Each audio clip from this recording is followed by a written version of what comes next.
Afin de bien travailler avec votre logiciel Adobe Photoshop CS6, il est important de connaître les raccourcis clavier pour gagner du temps dans votre travail. Donc si vous souhaitez connaître ces différents raccourcis clavier présents dans votre logiciel, il vous suffit tout simplement de naviguer parmi les différentes options qui sont présentes dans les menus tout en haut de celui-ci. Donc en effet, lorsque je me rends en haut de mon écran, je vais retrouver les différents menus, ici fichier, édition, images, etc., etc. Si je me rends par exemple dans fichier, je retrouve ici les différentes actions que je peux réaliser à partir de ce menu. Donc pour chaque action, comme vous pouvez le voir, par exemple, nouveau qui va me permettre de créer un nouveau document, j'ai un raccourci clavier. En effet, celui-ci apparaît ici à droite. Je retrouve alors CTRL-N. Donc, je quitte cette petite fenêtre afin de fermer le petit menu déroulant en cliquant en dehors. Et si maintenant j'appuie sur CTRL plus N en même temps, automatiquement, j'ai cette petite fenêtre qui apparaît qui va me permettre de créer un nouveau document. Donc mon raccourci clavier CTRL-N fonctionne bel et bien. Si je ferme cette petite fenêtre, je peux ainsi l'utiliser facilement à chaque fois pour créer un nouveau document. Alors évidemment, cela va me permettre de gagner du temps et m'éviter de me rendre à chaque fois dans le menu Fichier, de retrouver Nouveau document dans la liste, puis de cliquer dessus, etc., etc. Donc vous pouvez procéder de la même façon, par exemple, avec les autres menus. Je retrouve alors Édition, qui va vous permettre, par exemple, de copier ou encore de coller des éléments. Donc évidemment, il s'agit d'une fonctionnalité que vous allez très souvent utiliser. C'est d'ailleurs pour cela que ces fonctionnalités disposent d'un raccourci clavier. Ce n'est pas par exemple le cas de l'orthographe que vous allez utiliser beaucoup moins souvent. Comme vous pouvez le voir, il n'y a pas de raccourci clavier à côté.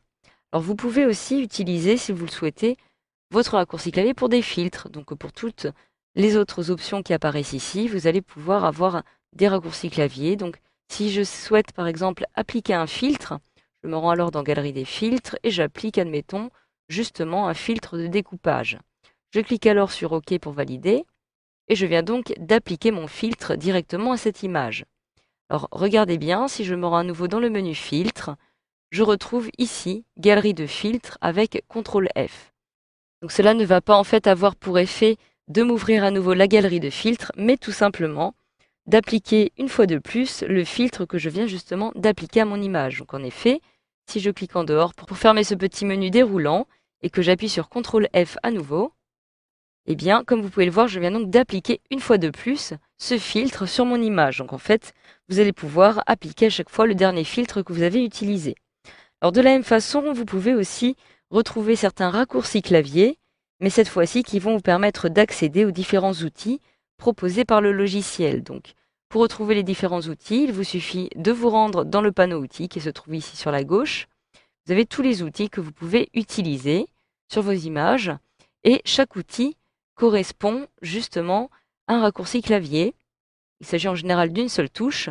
Donc par exemple, si je souhaite saisir du texte, je retrouve ici l'outil texte et lorsque je laisse mon curseur dessus, automatiquement j'ai outil texte horizontal avec entre parenthèses, comme vous pouvez le voir, le raccourci clavier qui m'indique qu'il s'agit tout simplement de la lettre T.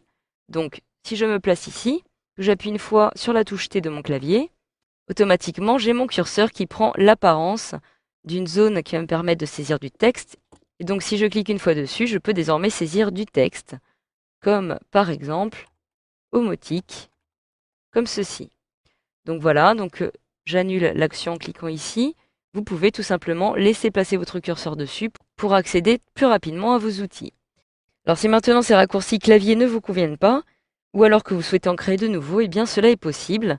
Il vous suffit de vous rendre tout simplement dans le menu Édition, et tout en bas, vous allez pouvoir retrouver les raccourcis clavier.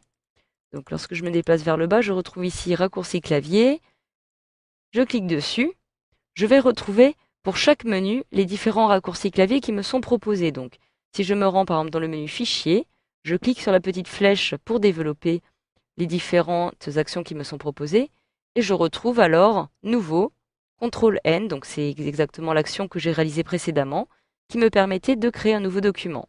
Je peux à tout moment décider de modifier ce raccourci clavier. Pour cela, il me suffit de cliquer dessus.